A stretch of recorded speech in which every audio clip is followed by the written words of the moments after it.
Hello बच्चों, कैसे हो आप लोग। आशा करता हूँ आप लोग अपने घरों में अच्छे होंगे और आप लोगों की पढ़ाई अच्छी चल रही होगी। तो साइलेंसर केमिस्ट्री में आपका स्वागत है। आज हम लोग पढ़ने वाले हैं एक्टिवेशन एनर्जी। बेटा ये टॉपिक है केमिकल काइनेटिक्स का, जिस पे बहुत सारे टॉपिक मैंने आपको दे दिए हैं। और उसके बाद बारी आती है एक्टिवेशन एनर्जी। एक्टिवेशन एनर्जी से हम ई से डिनोट करते हैं। तो एक्टिवेशन एनर्जी जानने से पहले ये जानना होगा कि what is collision theory. Collision का मतलब होता है कि जब दो या दो से अधिक रिएक्टेंट आपस में कोलाइड करते हैं, रिएक्ट करते हैं, तो प्रोडक्ट का फॉर्मेशन होता है। और प्रोडक्ट का फॉर्मेशन तभी होगा जब इफेक्टिव कोलिजन होगा। जैसे अगर हम कोलिजन थ्योरी की बात करें तो मेनी मोर मॉलिक्यूल्स, बहुत सारे रिएक्टेंट के मॉलिक्यूल्स आपस में टकराते हैं और उसके बाद प्रोडक्ट का फॉर्मेशन होता है। ये कोई ज़रूरी नहीं कि सारे कोलिजन के बाद प्रोडक्ट का फॉर्मेशन होता हो। केवल और केवल इफेक्टिव कोलिजन, केवल और केवल इफेक्टिव कोलिजन के पश्चात ही वो प्रोडक्ट का फॉर्मेशन होता है। तो जिन कोलिजन्स के पश्चात प्रोडक्ट का फॉर्मेशन होगा उसी को ही हम इफेक्टिव कोलिजन के नाम से जानते हैं। और सारे रिएक्टिंग मॉलिक्यूल्स कुछ एनर्जी रखे होंगे, लेकिन वह एनर्जी रिक्वायर्ड नहीं होती है, उतनी एनर्जी से प्रोडक्ट का फॉर्मेशन नहीं हो पाता है। तो एक एनर्जी बैरियर होता है बेटा। एनर्जी बैरियर को अचीव करने के लिए जितने मिनिमम अमाउंट ऑफ एनर्जी की आवश्यकता होती है उसी को एक्टिवेशन एनर्जी कहते हैं। मतलब हम ये कह सकते हैं कि रिएक्टिंग मॉलिक्यूल की अपनी कुछ एनर्जी होगी और उस एनर्जी, उतनी एनर्जी उस रिएक्टिंग मॉलिक्यूल की पर्याप्त नहीं है किसके लिए, प्रोडक्ट के फॉर्मेशन के लिए। तो हम ये कह सकते हैं, जैसे मान लीजिए अगर हम ये इस तरह से कोई चीज़ दिखाएं तो ये सपोज कर लिए बेटा ये एनर्जी बैरियर है। क्या है? Energy barrier.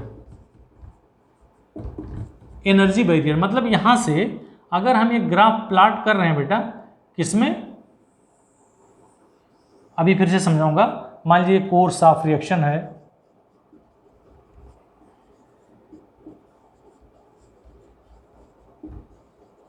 और ये क्या है, एनर्जी है।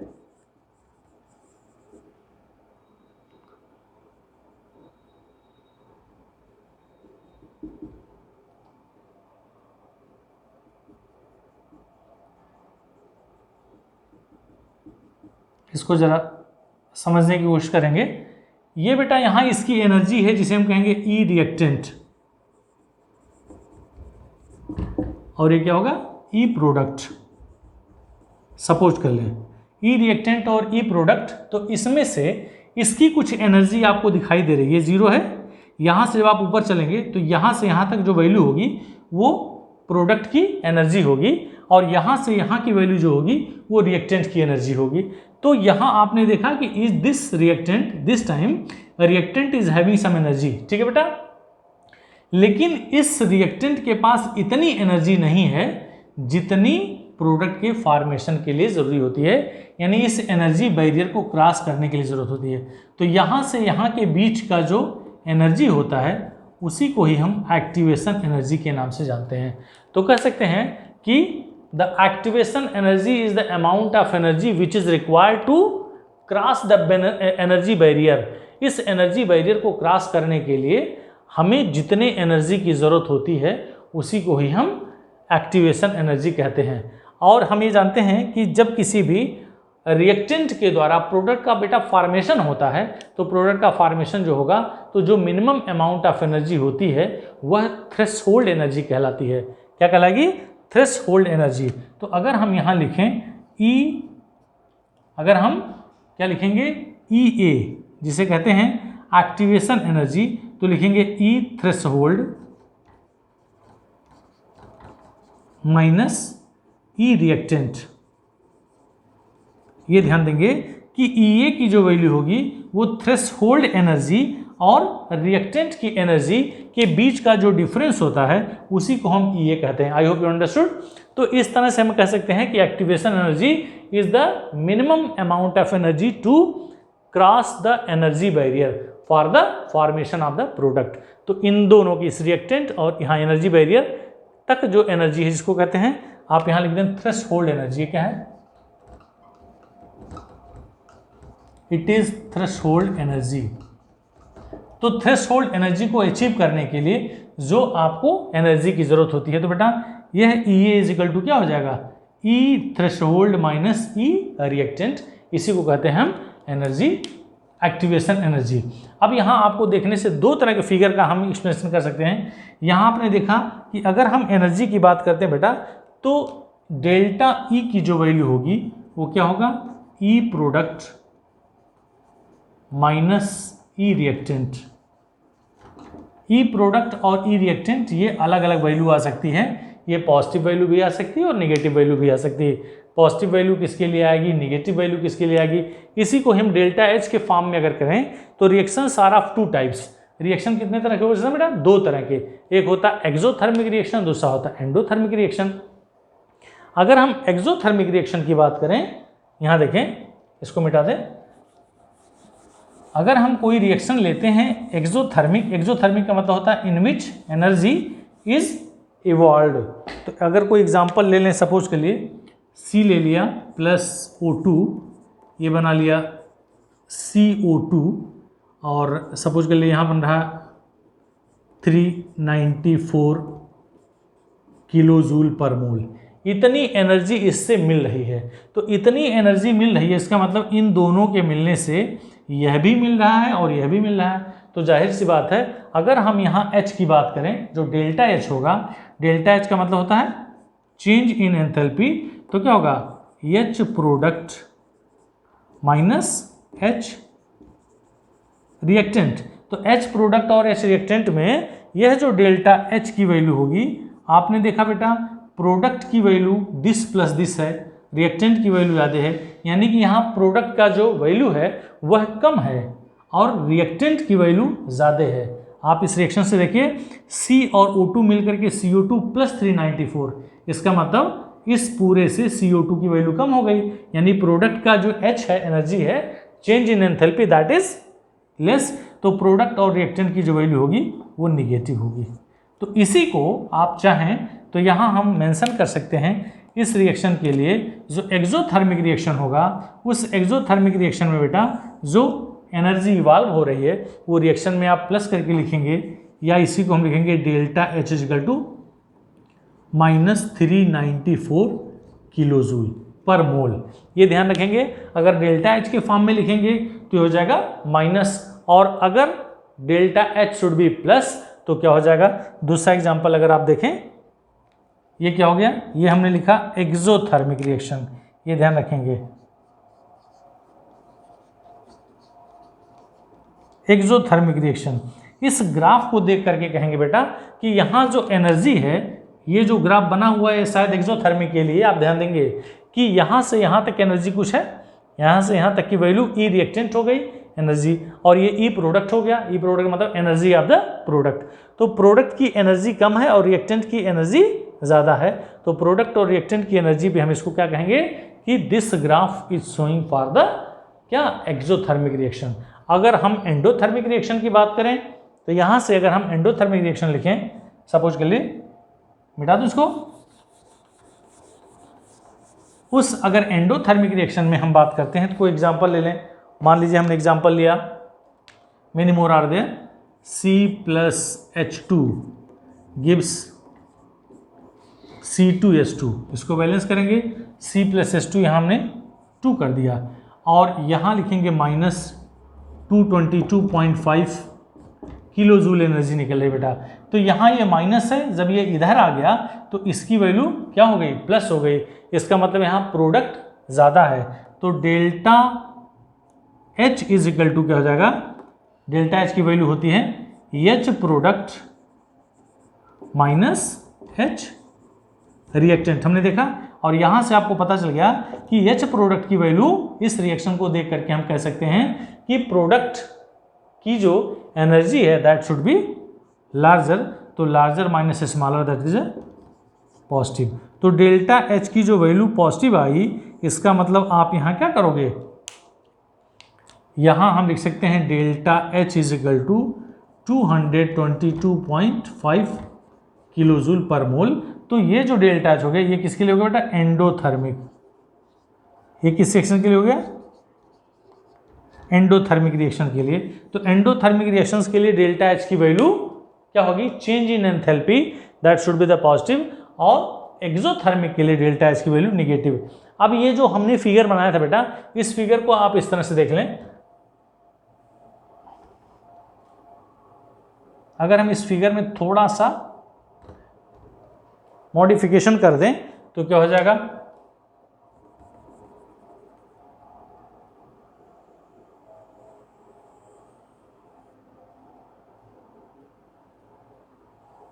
ये गौर से देखें, this is the E reactant और this is the E product. इसको जरा ध्यान से देखेंगे। यहां से आपने देखा कि रिएक्टेंट की जो एनर्जी है वो क्या है बेटा, कम है, और प्रोडक्ट की एनर्जी ज़्यादा है। यहाँ रिएक्टेंट की एनर्जी और यहाँ प्रोडक्ट की एनर्जी, ये ई में कोई चेंजिंग नहीं हो रही, ई वैसे है। Activation energy is equal to क्या होगा, दिस, यहाँ से यहाँ तक जो थ्रेशोल्ड एनर्जी चाहिए, उस थ्रेशोल्ड एनर्जी में से आप इसकी एनर्जी को क्या कर देंगे, जो रिएक्टेंट की एनर्जी, इसको आप सबट्रैक्ट कर देंगे। तो इस तरह से हमें कह सकते हैं। अब यहाँ जो हम रिएक्टेंट की एनर्जी की बात करेंगे तो for this type of the reaction E A should be this one. E reactant की एनर्जी यहाँ है, यहाँ और यहाँ के बीच में जो एनर्जी होगी, जो गैप होगा, that is known as the activation energy. ठीक है, तो हम यही कह सकते हैं कि एक्टिवेशन एनर्जी की जो वैल्यू होगी वो थ्रेशोल्ड एनर्जी माइनस रिएक्टेंट की एनर्जी के बराबर होगी। Is it? तो इस तरह से हमने पढ़ा एक्टिवेशन एनर्जी। इस एक्टिवेशन एनर्जी को कैलकुलेट करने के लिए, हाउ टू कैलकुलेट, आर्हीनियस ने एक रिलेशन दिया, उस रिलेशन से हम एक्टिवेशन एनर्जी कैलकुलेट कर सकते हैं। आइए देखते हैं।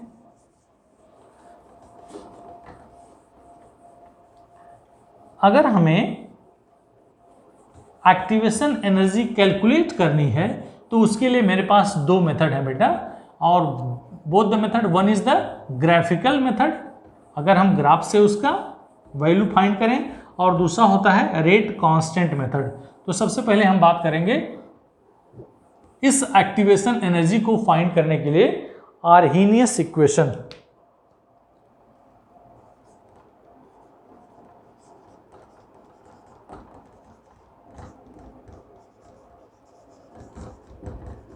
What is Arrhenius? आर्हीनियस एक साइंटिस्ट थे, उन्होंने एक्टिवेशन एनर्जी को कैलकुलेट करने के लिए एक रिलेशन दिया, और that relation is known as, हम यहाँ लिखेंगे, इन्होंने दिया जो रिलेशन वो होता है k is equal to A E to the power minus E A upon R T.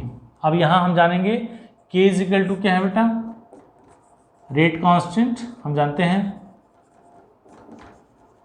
ठीक है। ए क्या है, इसको कहते हैं कांस्टेंट।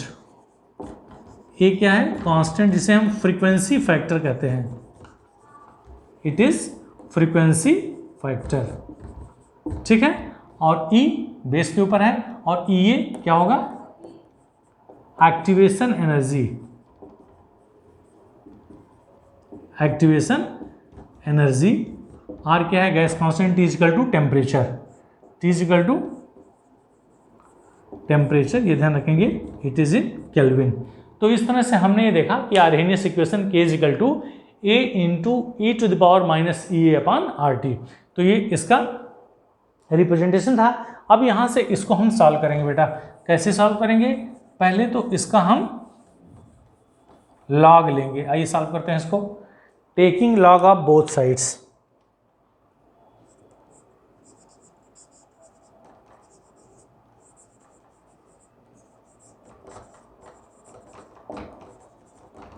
अगर हम इसका लॉग ले लें तो क्या होगा, log k is equal to log a plus लिखेंगे log e to the power minus A upon R T. ये सब बेटा बेस ई होगा, ये सारा का सारा बेस ई है। तो दिस इम्प्लाइज क्या होगा, log k base E is equal to log a base E minus E A upon R T. log e base E की वैल्यू 1 हो जाती है, ठीक है। अब हम इसको बेस ई को अगर बेस 10 में कन्वर्ट करें तो we have to multiply by 2.303, तो क्या हो जाएगा 2.303 लॉग के, ये बेस 10 हो गया, यहाँ लिखेंगे लॉग ए बेस 10, सॉरी यहाँ क्या लिखेंगे 2.303 इंटू लॉग ए बेस ई, और माइनस यहाँ क्या था बेटा ई ए अपान आर टी। इस 2.303 को हमने कैंसिल कर दिया, तो क्या बचा log K base 10 is equal to log A base 10 minus E A upon 2.303 R into T. ये देखा हमने एक रिलेशन बना लिया, इस रिलेशन से हमको क्या मिला, by taking log of both sides. अगर हमने इसका लॉग लिया तो हमको मिला log K is equal to log A minus E upon 2.303 R into T. अब अगर हम एक ग्राफ प्लॉट करें, अगर हम ग्राफ प्लॉट करें बेटा किसमें 1/t और लॉग के बेस 10 में, तो हमें जो ग्राफ मिलेगा वो क्या मिलेगा,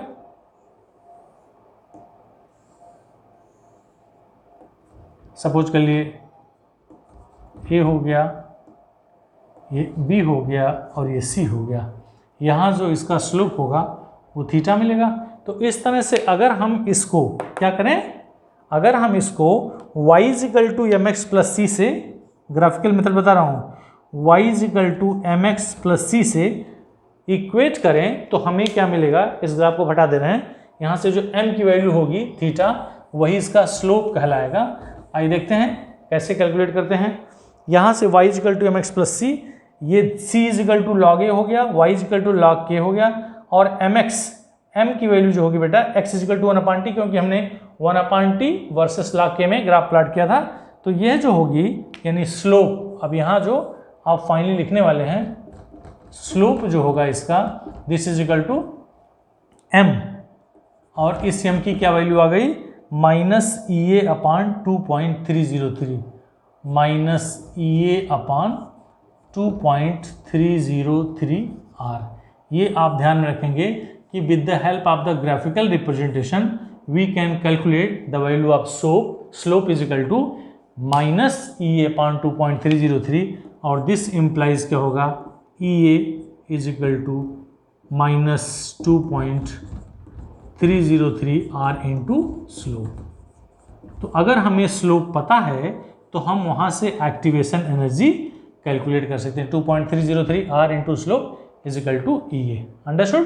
तो इस तरह से हम activation energy on the basis of the graphical representation हम इसको कैलकुलेट कर सकते हैं। स्लोप जो दिया रहेगा, जो भी दिया रहेगा उसमें उसका मल्टीप्लिकेशन कर देंगे तो activation energy will be there. ठीक है। अब हम इसी को दूसरे मेथड से अगर हम क्या करें बेटा, इसको मैं मिटा दे रहा हूं।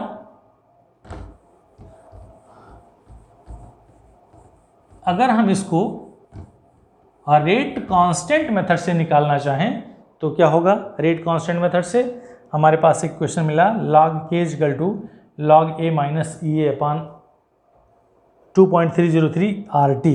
तो इसको एट अगर हम देखें, सपोज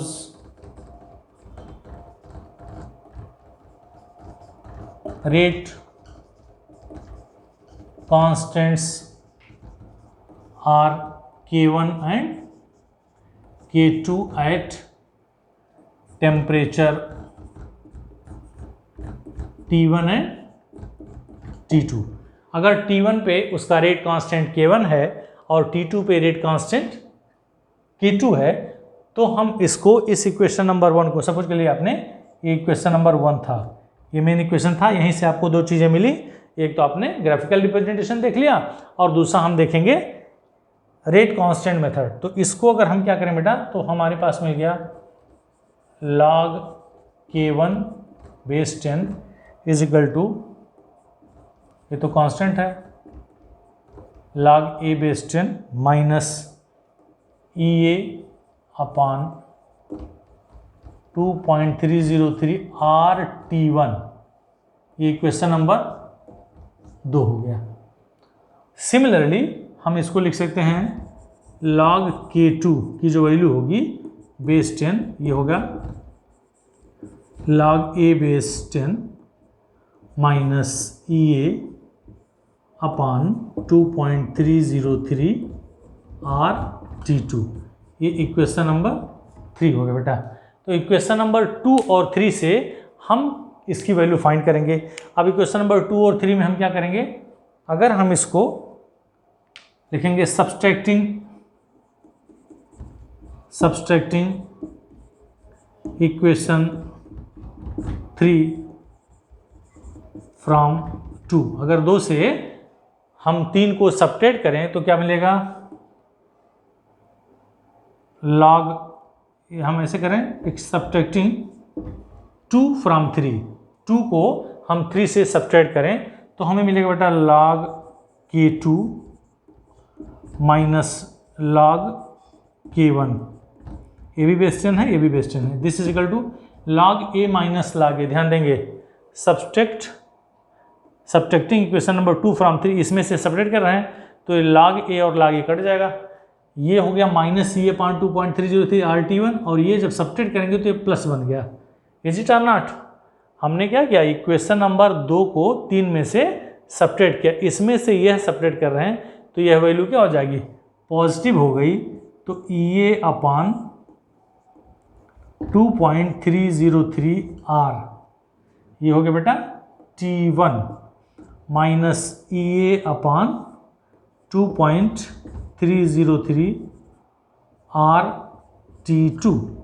ठीक है, अब इसको हम लिख सकते हैं दिस इम्प्लाइज, इसको हम क्या लिखेंगे, फाइनली मेरा रिलेशन आने वाला है log K2 upon K1 base 10, log M minus log N equal to होता है log M अपान N, और ये हमने लिखा EA अपान 2.303 R हमने कॉमन ले लिया तो क्या बचा बेटा 1 अपान T1 माइनस 1 अपान T2। ये हमें रिलेशन मिल गया। With the help of this relation we can calculate the activation energy.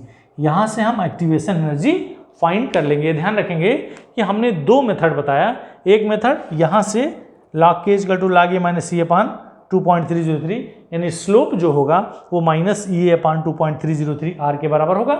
और दूसरे में अगर हमको एक्टिवेशन एनर्जी निकालनी है जो अलग अलग रेट कांस्टेंट के बेस पे हम निकालेंगे तो होगा log K2 upon K1 base 10 equal to EA upon 2.303।